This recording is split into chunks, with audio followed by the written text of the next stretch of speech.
আমাদের সঙ্গে এই মুহূর্তে রয়েছে কলকাতা পুরসভা থেকে আমাদের প্রতিনিধি অর্ণব মুখোপাধ্যায়। অর্ণব, দেখো এই মুহূর্তে আমরা কলকাতা পুরসভায় রয়েছি। কলকাতা পুরসভায় মেয়রের রুমটা দেখছো এখন অবধি ইন রয়েছে। আমরা ভেতরে ঢোকার চেষ্টা করব।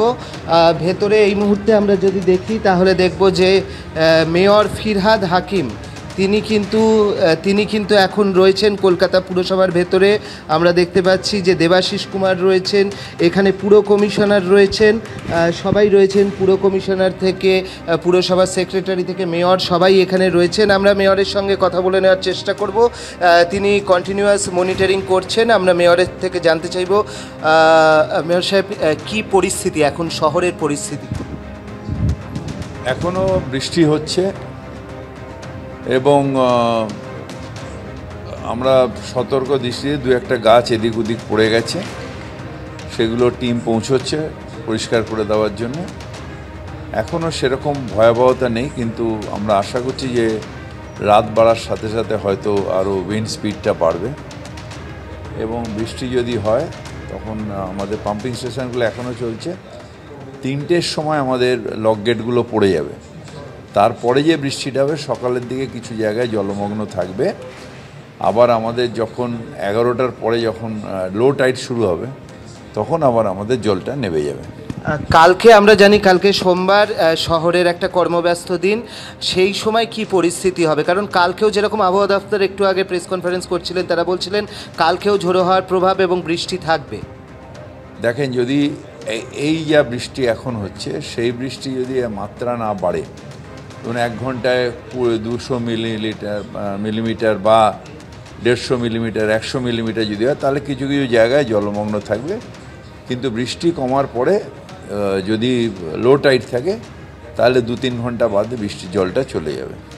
আর এমনিতে গাছ পড়া বা গাছ পড়লে আমরা এখনও সতর্ক আছি। গাছ পড়লে সরিয়ে দেবো। যদি অ্যাবনর্মালি গাছ পড়ে তাহলে একটা দিন লাগবে যে আমরা রাস্তাগুলোকে পরিষ্কার করে দেবো। অবশ্যই আমরা কথা বললাম। মেয়র কিন্তু আমরা দেখতে পাচ্ছি যে টিভির পর্দায় সব সময় চোখ রাখছেন। এখানে দেবাশিস কুমার রয়েছেন, মেয়র পরিষদ, এখানে পুর কমিশনার রয়েছেন, তারা সবাই এখানে রয়েছেন এবং সবাই মিলে কিন্তু এই মুহূর্তে বসে তারা মনিটরিং করছেন তাদের ঘর থেকে।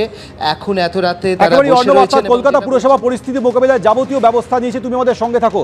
এই মুহূর্তে সরাসরি চলে যাব ধামাখালিতে আমাদের প্রতিনিধি সুদীপ্ত আচার্য রয়েছে। সুদীপ্ত, কি অবস্থা এখন?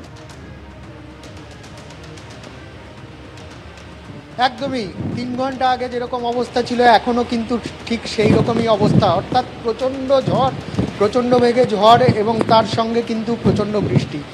মিনিট 15-র জন্য কিন্তু বৃষ্টি কিছুটা বিরতি নিয়েছিল, কিন্তু আবার কিন্তু সেই একই রকমভাবে তুমুল বৃষ্টি শুরু হলো। যে বৃষ্টি শুরু হয়েছিল প্রায় 3 ঘন্টা আগে, অর্থাৎ ল্যান্ডফল হওয়ার প্রায় 2.5 ঘন্টা আগে থেকে যে বৃষ্টি শুরু হয়েছিল এবং ঝোড়ো হাওয়া বইছিল, সেই ঝোড়ো হাওয়া কিন্তু এখনও বইছে এবং হাওয়ার তীব্রতা কিন্তু কিছুক্ষণ আগে আরও বেড়ে গেল।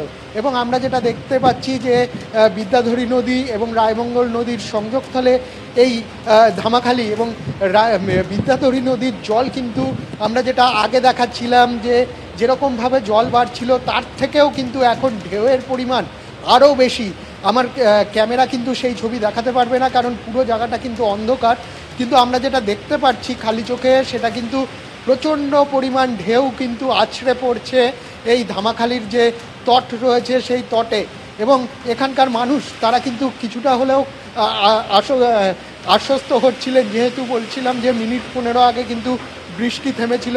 আমরা যেখানে রয়েছি সেখানকার যারা যে হোটেলে রয়েছি সেই হোটেলের যারা কর্মী তারা কিন্তু বলছিলেন যদি বৃষ্টিটা কমে এবং ঝড় যদি কমে তাহলে হয়তো বড় কোনো বিপর্যয় তারা এড়াতে পারবেন এবং সেই প্রার্থনাই কিন্তু তারা করছিলেন। কিন্তু আবার তুমি দেখো যে একই রকমভাবে কিন্তু বৃষ্টি শুরু হয়ে গেছে, একই রকমভাবে ঝোড়ো হাওয়া, যে ঝোড়ো হাওয়ার প্রচণ্ড তেজ রয়েছে এবং সেই ঝোড়ো হাওয়া প্রায় 3 ঘন্টা ধরে একই রকমভাবে ব্যাটিং করে যাচ্ছে। যে নিম্নচাপের সৃষ্টি হয়েছিল আজ থেকে দিন কয়েক আগে বঙ্গোপসাগর এবং ভারত মহাসাগরের সংযোগস্থলে চেন্নাই থেকে প্রায় 720 কিলোমিটার দূরে, এবং সেই নিম্নচাপ ধীরে ধীরে গরমে তাপে সেটা কিন্তু জলীয় বাষ্প সংগ্রহ করে এই ঘূর্ণিঝড়ের আকার ধারণ করে এবং কিছুক্ষণ আগে কিন্তু ভারতের সাগর এবং বাংলাদেশের মাঝখানে সেটা ল্যান্ডফল করেছে এবং ল্যান্ডফল করে সেটা কিন্তু বয়ে যাচ্ছে।